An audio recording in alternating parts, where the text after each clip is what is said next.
Hello welcome to my channel lens on Roshitha my life through the lens. Last but 1 week నేను ఇన్స్టాగ్రామ్లో next video ఏం పెట్టచ్చు అని అడిగినప్పుడు అందరూ ఛాలెంజ్ ఛాలెంజ్ ఛాలెంజ్ అని పెట్టారు. So here you go. And ఇది అన్నిట్లాగా what's in my bag, what's in my fridge ఇట్లాంటి ఛాలెంజెస్ కాదు. ఇది ఒక స్పిరిచువల్ ఛాలెంజ్. ఇది భగవద్గీత ఛాలెంజ్. అంటే నేను ఒక 7 days అనుకుంటున్నా. ఫస్ట్ ఒక 7 days భగవద్గీత చదువుదామని. ఇఫ్ ఎవ్రీథింగ్ గోస్ వెల్ నేను ఒక 10 daysకి ఎక్స్టెండ్ చేద్దామని అనుకుంటున్నాను. చదవడంలో పెద్ద ఛాలెంజ్ ఏముంది అని అనుకోవచ్చు, బట్ చాలా నిష్టగా చదువుకుందాం అని చెప్పి ఫిక్స్ అయ్యాను.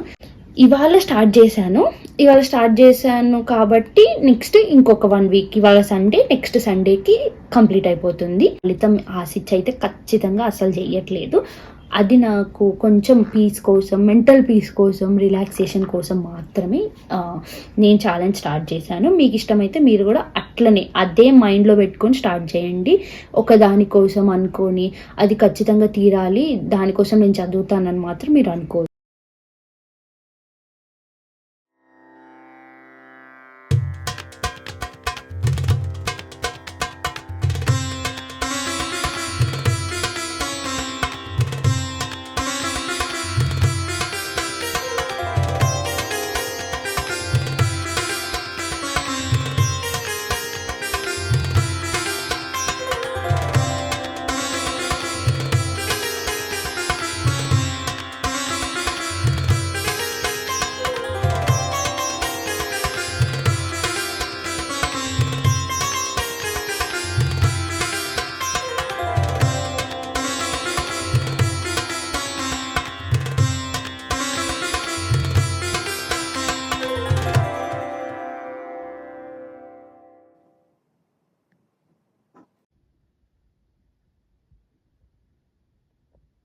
నమస్తే.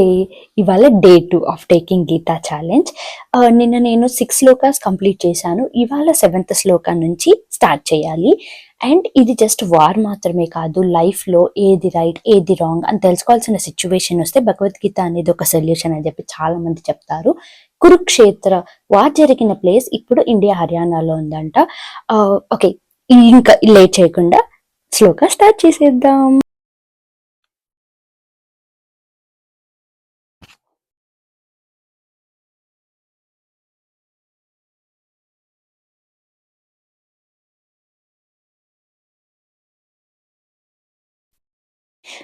బై ద వే, నేను చదివే భగవద్గీత బుక్ ఇది. చాలా ఈజీగా ఉంటుందని చెప్పి చాలా మంది చెప్తారు. అంటే తెలుగు యథాతథం అట్లా ఉంటాయి తెలుగులోవి. సో అవైతే చాలా ఈజీగా ఉంటుందని చెప్తారు. బట్ నాకు ఇక్కడ ఇదే దొరికింది కాబట్టి ఇదే స్టార్ట్ చేశాను. బట్ ఇది కూడా ఈజీగానే ఉంది. సో ఎక్స్ప్లెనేషన్ కొంచెం ఈజీ అనిపిస్తుంది. ఇంకా కొన్ని ఫ్రేసెస్ ఆబ్వియస్లీ డిఫికల్ట్గా ఉంటాయి, బట్ దానికి ఆల్రెడీ నేను ఒక సొల్యూషన్ వెతుక్కున్నాను. అది నేను మీకు ఈ వీడియో లాస్ట్ లో చెప్తాను. హలో, ఇవాళ డే 3. I'm so excited. మొత్తం భగవద్గీతలో 80 చాప్టర్స్ ఉన్నాయి, దాంట్లో 700 శ్లోకాస్ ఉన్నాయి. ఇప్పుడు నేను 14th శ్లోకా దగ్గర ఉన్నాను. అండ్ మోస్ట్ ఇంపార్టెంట్లీ నేను నా వేలో నాకు తగ్గట్టు ఇట్లా నోట్స్ రాసుకుంటున్నాను, so that next time refer చేయడానికి ఈజీగా ఉండేటట్టు.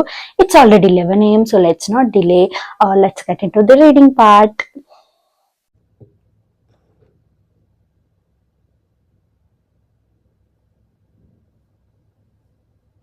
హలో అండి, ఇవాళ డే 4.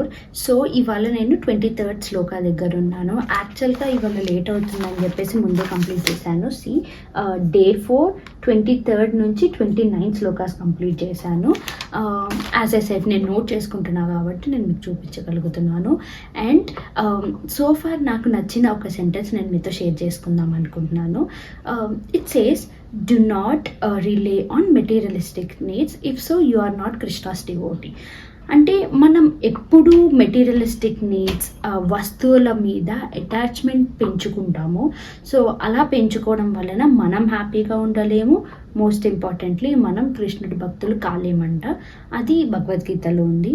ఫర్ సపోజ్ ఇప్పుడు నాకు మూడ్ బాగోకపోతే నేను షాపింగ్కి వెళ్తాను.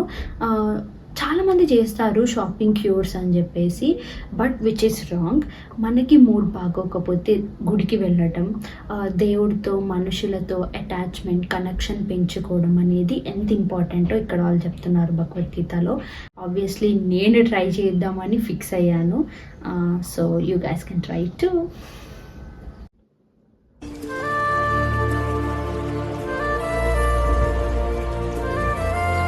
ఇవాళ day 5 of taking Gita challenge.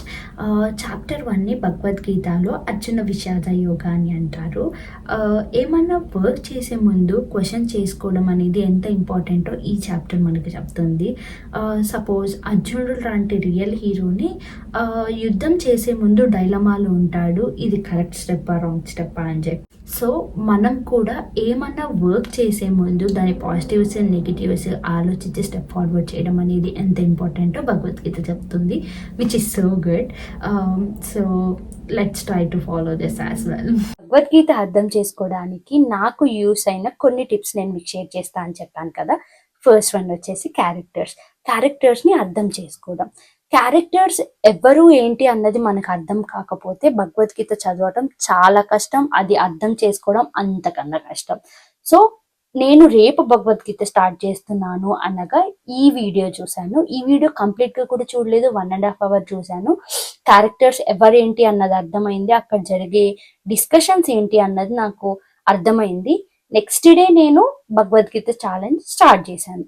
So అలా క్యారెక్టర్స్ ని ముందే తెలుసుకోవడం వలన నాకు ఈజీగా అనిపించింది అన్నది నా ఫీలింగ్. ఓకేనా.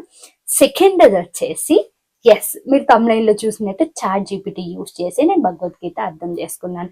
నేను చాలా ఛానల్స్ ట్రై చేశాను, podcast, YouTube channels, and then Gita AI అని ఒకటి డిఫరెంట్ ట్రై చేశాను. బట్ ChatGPT చెప్పినంత ఈజీగా ఏది లేదు. ఈ ప్రాంప్ట్ ఇవ్వడం వలన చూడండి ఎంత ఈజీగా ఎక్స్ప్లెయిన్ చేస్తుందో, అది కూడా తెలుగులో మనకి అర్థమయ్యేటట్టు. ఓకే. అండ్ థర్డ్ వన్ వచ్చేసి విజువలైజేషన్. ప్రతి కాన్సెప్ట్ని ఆరల్స్ లైక్ ప్రతి శ్లోకాన్ని నేను విజువలైజ్ చేసుకునేదాన్ని. అంటే కృష్ణుడు ముందు అర్జునుడు కూర్చొని ఇట్లా అన్నాడు అన్నప్పుడు ఇట్లా ఈ పిక్చర్ యూస్ చేసుకొని లేకపోతే మైండ్లో విజువలైజ్ చేసుకోవడం వలన నాకు ఎప్పటికీ గుర్తుండిపోతుంది, ప్లస్ ఈజీగా కన్వర్సేషన్ అర్థమవుతుంది. అదొకటి. అండ్ ఫోర్త్ పాయింట్ వచ్చేసి సినిమాటిక్ వేలో విజువలైజేషన్. ఇక్కడ అర్జునుడు వచ్చేసి యాక్టర్, కృష్ణుడు వచ్చేసి డైరెక్టర్. కృష్ణ డైరెక్ట్ చేసిన దాన్ని బట్టి అర్జునుడు బిహేవ్ చేస్తున్నాడు కాబట్టి అట్లా విజువలైజ్ చేసుకొని నేను కంప్లీట్ గా అర్థం చేసుకోవడం అయింది. అండ్ ఇట్లా చేసుకోవడం వలన ఫస్ట్ మెయిన్ థింగ్ వచ్చేసి నాకు ఈజీగా అనిపించడం వల్ల నేను ఫస్ట్ స్టార్ట్ చేశాను, బట్ అది చాలా ఎఫెక్టివ్ అని చెప్పి నాకు తర్వాత అర్థమైంది.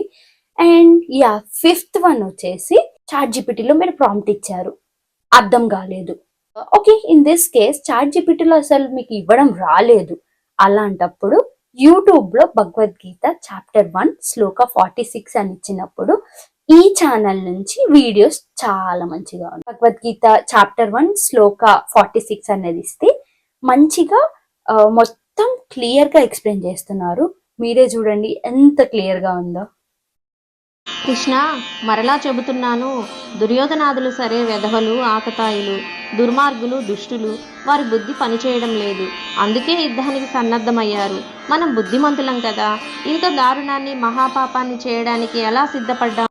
ఆబ్వియస్లీ ఇంత క్లియర్ గా ఉంటే ఇంకా మనకి ఎందుకు అర్థం కాదు చెప్పండి. అండ్ చాలా మంది బిలీవ్ చేస్తారు ఏంటంటే భగవద్గీత మనకి ఏం అర్థం కాదు, ఎవరో చెప్తే గానీ మనకు అర్థం కాదు అన్నది. అది రాంగ్. నాకు అలానే అనిపించింది, మనకు అర్థం కాదులే సో లైట్ అని అనుకున్నాను. కానీ ఈ స్టెప్స్ అన్ని ఫాలో అవ్వడం వల్లనో ఏమో నాకు తెలియదు, కానీ నాకు చాలా ఈజీగా అర్థమవుతుంది. మీరు అసలు చదవడం స్టార్ట్ చేస్తే ఫస్ట్ అర్థమవుతుందో లేదో తెలుస్తుంది. కాబట్టి ఆ స్టార్ట్ చేసే ముందు నేను చెప్పిన first and foremost step use చేసి తర్వాత మీరు ఈ స్టెప్స్ అన్ని యూస్ చేసి మీరు చదవండి, ఎందుకు అర్థం కాదో చూద్దాం.